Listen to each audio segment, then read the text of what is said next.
मुड़ में पगड़ी सजाले हो जी, माथा में चंदन लगाले हो ना, माथे में चंदन लगाले हो ना।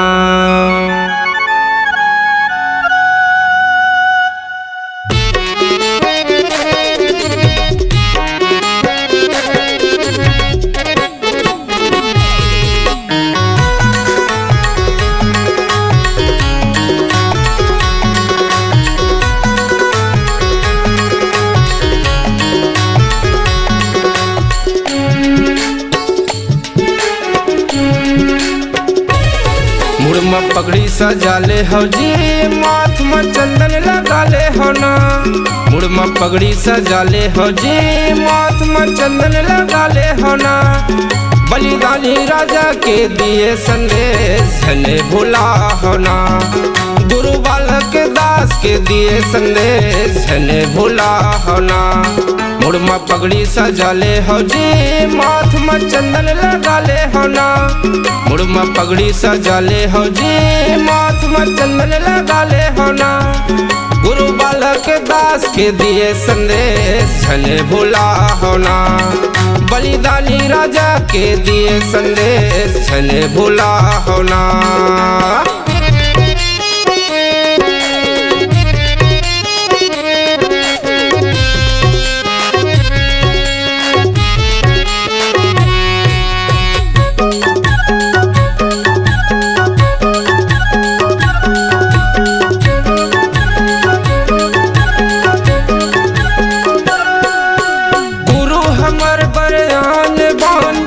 सतनामी के शान है, औ सतनामी के शान है दीदी, औ सतनामी के शान है, औ सतनामी के शान है भैया, औ सतनामी के शान है।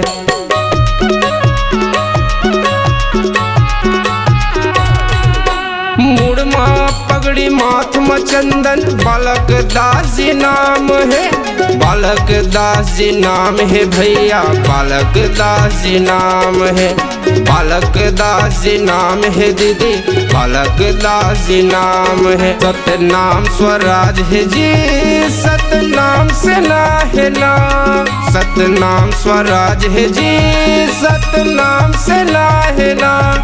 बलिदानी राजा के दिए संदेश ने भूला हो ना, गुरु बालक दास के दिए संदेश ने भूला हो ना।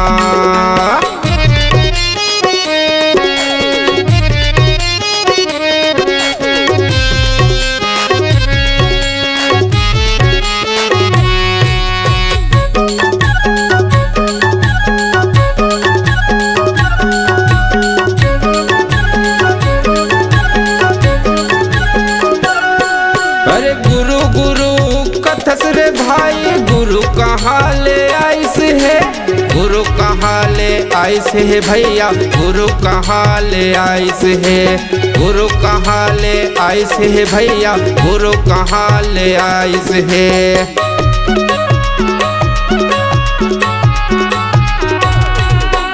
औरंगजेब के गुरु गोसाई, बलिदानी राजा कहाइस है, बलिदानी राजा कहाइस है भैया, बलिदानी राजा कहाइस है, बलिदानी राजा कहाइस है भैया, बलिदानी राजा कहाइस है। सतनाम स्वराज है जी, सतनाम से ना है ना, सतनाम स्वराज है जी, सतनाम से ना है ना। बलिदानी राजा के दिए संदेश ने भूला हो ना, गुरु बालक दास के दिए संदेश ने भूला हो ना। मुड़ में पगड़ी सजाले हो जी, माथ में चंदन लगाले हो ना, मुड़ में पगड़ी सजाले हो जी, माथ में चंदन लगाले हो ना। गुरु बालक दास के दिए संदेश ने भूला हो ना, बलिदानी राजा के दिए संदेश ने भूला हो ना। गुरु बालक दास के दिए संदेश ने भूला हो ना। सतनाम से नाला जी संग जन भूला हो ना। जय सतनाम।